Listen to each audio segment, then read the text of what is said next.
عربیہ سراج العلوم کے بینر تلے کسی عام مقصد سے نہیں بیٹھے ہوں بلکہ اللہ کے لیے اور رسول اللہ کی رضا کے لیے ہم اور آپ یہاں بیٹھے ہوئے ہیں، کیونکہ ہم اور آپ جانتے ہیں کہ اس مجلس کے بارے میں اللہ کے نبی نے جو بشارت دی ہے، اگر اللہ ہمیں اور آپ کو ان بشارتوں کا مستحق بنا دے تو ہمارا بیڑا پار ہو جائے گا۔ اللہ سے دعا کریں کہ اللہ تبارک و تعالی ہم سب کو اس مجلس کے سلسلے میں ہم سب کے آقا و مولا تاجدار بطحہ جناب محمد رسول اللہ صلی اللہ علیہ وسلم نے جو بشارتیں دی ہیں، جو خوشخبریاں دی ہیں، اللہ ہم سب کو اس کا مستحق بنائے۔ میرے بھائیو، شام سے لے کر اب تک بہت ساری قیمتی باتیں حضرت مولانا یحییٰ صاحب اور جناب حضرت مولانا اعزاز صاحب مظاہری اور اس طرح سے بچیوں اور بچیوں کی زبانی بہت ساری قیمتی باتیں آپ حضرات کے سامنے آئی، اور انشاءاللہ آئندہ بھی پروگرام کے ذریعے سے اور دیگر ذرائع سے آپ کے پاس کیا قیمتی باتیں پہنچتی رہیں۔ میں آپ حضرات کے سامنے بس میں اتنا عرض کرنا چاہتا ہوں کہ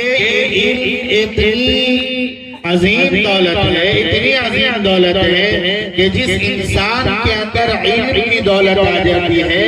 انسان دنیا میں بھی عزت پاتا ہے اور آخرت میں بھی عزت پاتا ہے۔ اس کی ایک موٹی سی مثال آپ سمجھ سکتے ہیں، چونکہ میں آج تقریر نہیں کر رہا ہوں، بس تھوڑی سی گفتگو آپ حضرات سے کر رہا ہوں۔ ہمارے اور آپ کے محلے میں اور قریب میں بسنے والا ہے کوئی غریب گھرانہ آپ نے دیکھا ہوگا، لوگ اپنے ولیمہ میں شریک نہیں کرتے ہیں۔ غریبہ کو کوئی کرتا ہے؟ نہیں کرتا، اس لیے کہ غریب ہے، وہ ہمارے مجلس کے لائق اس کی اوقاتیں نہیں ہیں کہ ہماری شادی میں شریک ہو، ہمارے عقیدے میں شریک ہو، ہمارے ولیمے میں شریک ہو، ہماری خوشیوں میں شریک ہو، یعنی محلے دار اس کو اپنی کسی عظیم خوشی میں یا کسی خوشی کے موقع پر اور اچھے موقع پر کیا ہے اس کو شریک ہونا پسند نہیں کرتا۔ لیکن جب اسی گھر کا کوئی نونہال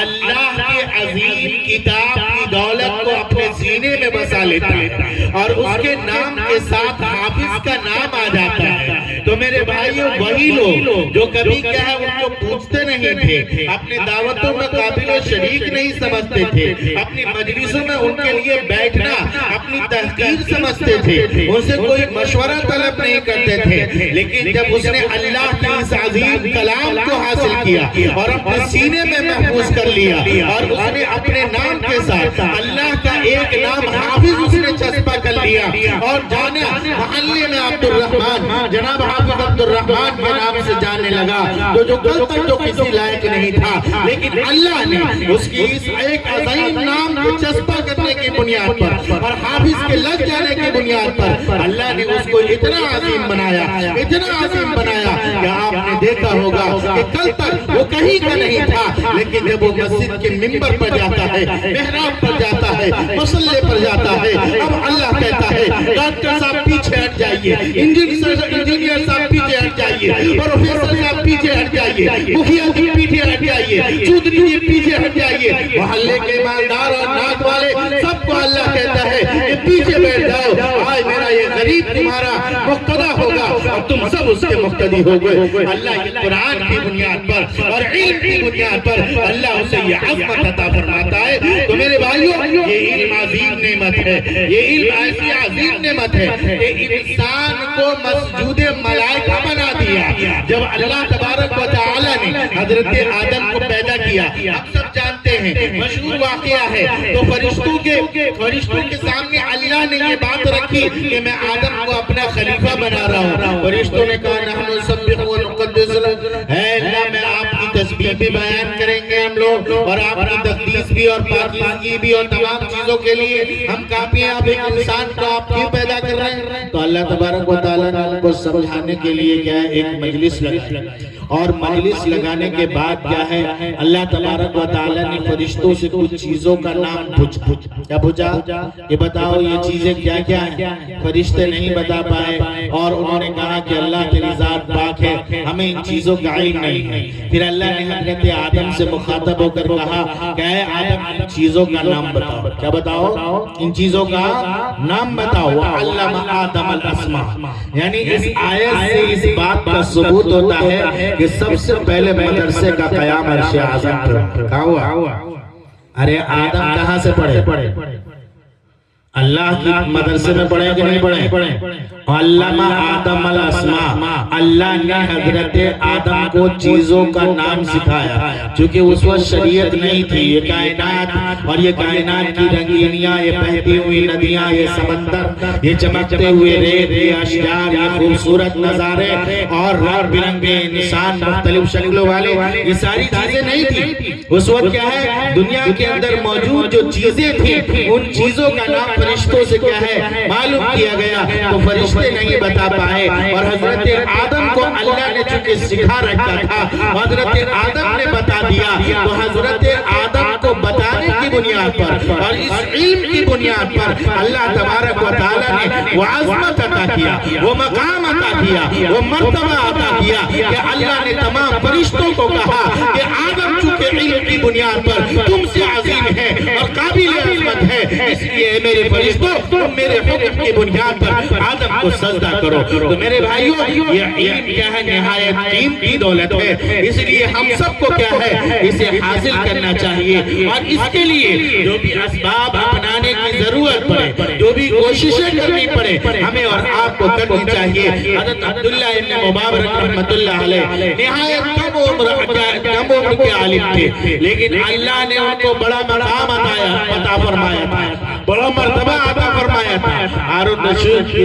رشید کی حکومت کا زمانہ ہے اور ہارون رشید کی حکومت میں ان کا تو جو دائرہ خلافت تھا اس میں کیا ہے کسی شہر میں آپ تشریف لائے. جب آپ کی تشریف لانے کی خبر پہنچی تو گاؤں کے لوگ ہزاروں کی تعداد میں کیا ہے شہر سے باہر نکل گئے اور عبداللہ ابن مبارک رحمت اللہ علیہ کا کیا استقبال کیا. اور اس استقبال کی گونج جو ہے ہارون رشید کے محل تک پہنچی. ہارون رشید اپنے محل کے اوپر چڑھ کر دیکھا اور پوچھا کہ یہ شور اور ہنگامہ کس چیز کا ہے. فرمایا کہ عبداللہ ابن مبارک رحمت اللہ علیہ تشریف لا رہے ہیں اور لوگ ان کے استقبال کے لیے اپنے شہر سے باہر نکل گئے ہیں، اسی کا شور ہے. زبیدہ جو ان کی بیوی ہے انہوں نے ہارون رشید کو مخاطب کرتے ہوئے کہا کہ اے ہارون رشید تمہاری کیا حکومت ہے؟ اصل حکومت تو عبداللہ ابن مبارک کی ہے جو دلوں پر حکومت کرتے ہیں، جو لوگوں کے دلوں میں بستے ہیں. تو میرے بھائیوں جب انسان کا علم حاصل کرتا ہے تو اللہ اسے دنیا میں بھی عظیم بنا دیتا ہے اور آخرت میں بھی کیا ہے عظیم بناتا ہے. اللہ دنیا میں کیسے عظیم بناتا اس کی ایک مثال میں نے آپ کو سنائی. آخرت میں اللہ کیسے عظیم بنائے گا انشاءاللہ پھر ہماری اور آپ کی حاضری ہوگی اور کبھی ملاقات ہوگی تو انشاءاللہ اس سلسلے میں ہم اور آپ گفتگو کریں گے. بس گزارش یہ ہے کہ آپ اس کو کم تر نہ سمجھیے. آج ہمارے معاشرے میں آج ہمارے سماج میں والدین اس کو کم تر سمجھنے لگے ہیں. مدارس میں پڑھنے والے لوگوں کو لوگ ذلیل اور حقیر سمجھنے لگے ہیں. میرے بھائیوں یاد رکھیے یہ آج جو حفاظ کرام اور حضرات علماء کرام در در جا کر دروازے جا کر کاسہ ایک گدائی لے کر ایک روپیہ اکٹھا کر کے مدارس کا قیام کرتے ہیں، مکاتب کو قائم کرتے ہیں تاکہ آپ کے بچوں کو قرآن پڑھا سکے، تاکہ آپ کے بچوں کو کلمہ یاد کرا سکے، تاکہ آپ کے بچوں کو اللہ کی معرفت کیا ہے اسے حاصل کروا سکے، تاکہ آپ کے بچوں کو رسول اللہ صلی اللہ علیہ وسلم کی ذات اقدس کے سلسلے میں کیا ہے بتا سکے، اللہ کے نبی کی شان کو آپ کے بچوں کے سینے اور ذہن و دماغ میں کیا ہے راسخ کر سکے. میرے بھائیو ان کو آپ حقیر نہ سمجھیے کہ یہ فقیر ہیں، یہ چندہ کرتے ہیں، یہ در در جاتے ہیں، یہ بھیک مانگ کر کھاتے ہیں. یاد رکھیے میں آپ سے پوچھنا چاہتا ہوں کہ مجھے بتائیے کہ دنیا کے اندر آج تک کوئی تنظیم ہے، کوئی ادارہ ہے، کوئی جماعت ہے سوائے مدارس اسلامیہ اور مکاتب کے علاوہ جنہوں نے ایک بھی قرآن کا محافظ پیدا کیا ہو، جنہوں نے ایک بھی قرآن کے ترجمے کا محافظ پیدا کیا ہو، جنہوں نے ایک بھی قرآن کے تفاسیر کا محافظ پیدا کیا ہو، جنہوں نے ایک بھی کوئی فقیہ پیدا کیا ہو، محدث پیدا کیا ہو، عالم پیدا کیا ہو، مفتی پیدا کیا ہو. میرے بھائیوں پوری دنیا پر آپ نظر ڈال لیجئے تو واحد یہ مدارس اور مکاتب میں کہتے ہیں جہاں سے اماموں کو پیدا کیا جاتا ہے، جہاں سے ممبر و محراب سے قرآن اور حدیث کی صحیح ترجمانی کرنے والے خطیب کو پیدا کیا جاتا ہے، مفتیان کرام کو پیدا کیا جاتا ہے، حدیث کی تفسیر کرنے والے محدث کو پیدا کیا جاتا ہے، مسائل کو بتانے والے مفتی اور فقہ کو پیدا کیا جاتا ہے، اور دنیا کی کوئی تنظیم اور کوئی ادارہ آپ مجھے نہیں بتا سکتے چاہے وہ کتنی بڑی تنظیم کیوں نہ ہو، لیکن آج تک انہوں نے ایک حافظ پیدا نہیں کیا۔ اس لیے میرے بھائیو ان مدارس کو غنیمت سمجھیے، ان مکاتب کو غنیمت سمجھیے، اس لیے کہ ان مدارس میں دنیا کی سب سے قیمتی چیز پر یعنی ایمان پر محنت کی جاتی ہے۔ یاد رکھیے آج علماء ختم ہو جائے، مدارس اسلامیہ ختم ہو جائے، تو آج اگر ہمارے گاؤں میں اور علاقے میں 4-5 کی تعداد میں ہماری بچیاں غیر مسلموں کی گود کا کھلونا بن رہی ہے، ان کے ہاتھوں میں استعمال ہو رہی ہے، رب کعبہ کی قسم کہتا ہوں اگر علماء ختم ہو جائے اور یہ مدارس اسلامیہ ختم ہو جائے تو ہماری بچیاں ایک جانوروں سے بدتر زندگی گزارے گی اور کفر کے گودوں میں وہ کھلونا بنی رہے گی اور اپنی عزت کا سودا کرے گی۔ آج ہر جمعہ کو تقریر ہوتی ہے، مدارس کا جال بچھا ہوا ہے، مکاتب کا جال بچھا ہوا ہے، علماء کی تقاریر ہوتی ہے، واعظ کی محفلیں لگتی ہے، گھر گھر میں اللہ کی صدائیں ہیں، پھر بھی آج فاطمہ نام کی بچیاں، ترنم نام کی بچیاں، عائشہ اور فاطمہ اور نہ جانے اس طرح کے ناموں کے ساتھ منسوب لڑکیاں آج غیروں کے گود میں کھلونا بنی ہوئی ہے، اپنی عزت کا سودا کر رہی ہے، دوسری کی زندگی کو ترجیح دے رہی ہے، اپنے ایمان سے ہاتھ دھو رہی ہے۔ میرے بھائیو یاد رکھیے اگر یہ ٹوٹے پھوٹے اور چھت کے نیچے پڑھانے والے لوگ بھی اگر نہ رہیں گے تو میرے بھائیو پورا کا پورا محلہ کفر کا شکار ہو جائے گا، ایمان سے ہاتھ دھو بیٹھے گا۔ اس لیے آپ جو آپ نے یہاں یہ کرائے پر چل رہا یہ جامعہ سراج العلوم، اس کو آپ کم مت سمجھیے بلکہ یہ آپ کے لیے کیا ہے قیمتی جوہر ہے، آپ اس کی حفاظت کیجئے۔ میرے بھائیو اگر اللہ نے آپ کو مالی صلاحیت دی ہے، اللہ نے آپ کو دولت دی ہے تو آپ سراج العلوم کی خوب امداد کیجئے، ان میں سے تو اساتذہ کے تنخواہ کی ذمہ داری لے لیجئے، 5 بچوں کی مکمل اخراجات کو کیا ہے آپ برداشت کریے۔ اور میں تو یہ کہتا ہوں آپ حضرات کے لیے یہ افسوس کی بات ہے اور غیرت کی بات ہے، مجھے یہ معلوم ہوا کہ اس گاؤں میں کبھی دورے کی تعلیم ہوتی تھی، بخاری شریف پڑھائی جاتی تھی، آج نوبت یہ ہے کہ سوم و چہارم تک کی بھی تعلیم کیا ہے ہمارے یہاں نہیں ہے۔ اس لیے میرے بھائیو اگر اللہ نے آپ کو پیسہ دیا ہے تو زمین و جائیداد خریدنے کے بجائے، بلڈنگ بنانے کے بجائے آپ مدارس قائم کیجئے، مکاتب قائم کیجئے، اس میں پڑھنے والے کا تعاون کیجئے۔ میرے بھائیو اپنے بچوں سے بھی تعاون کرنا ہے اور مال سے بھی کیا ہے ان کا تعاون کرنا ہے، اچھے مشورے سے ان کا تعاون کرنا ہے۔ اس لیے کہ یہ مدارس اسلامیہ قومی، ملی، مذہبی اور وطنی ضرورت ہے، اگر کوئی ضرورت کو نظر انداز کرتا ہے پھر میرے بھائیو یہ اس قوم کے مردہ دلی کی کیا ہے علامت ہے۔ اس لیے میرے بھائیو آج کے اس مختصر پروگرام سے یہ پیغام لے کر جائیے کہ ہمیں مدرسے والوں کو اور مدارس کو اور مکاتب کو زندہ رکھنا ہے اور انہیں اپنے بچوں کا بھی تعاون پیش کریں گے اور مالی تعاون بھی پیش کریں گے اور صحیح مشورہ بھی دیں گے۔ اللہ تبارک و تعالیٰ سے دعا ہے کہ اللہ تبارک و تعالیٰ مجھے بھی اور آپ کو بھی ان تمام باتوں پر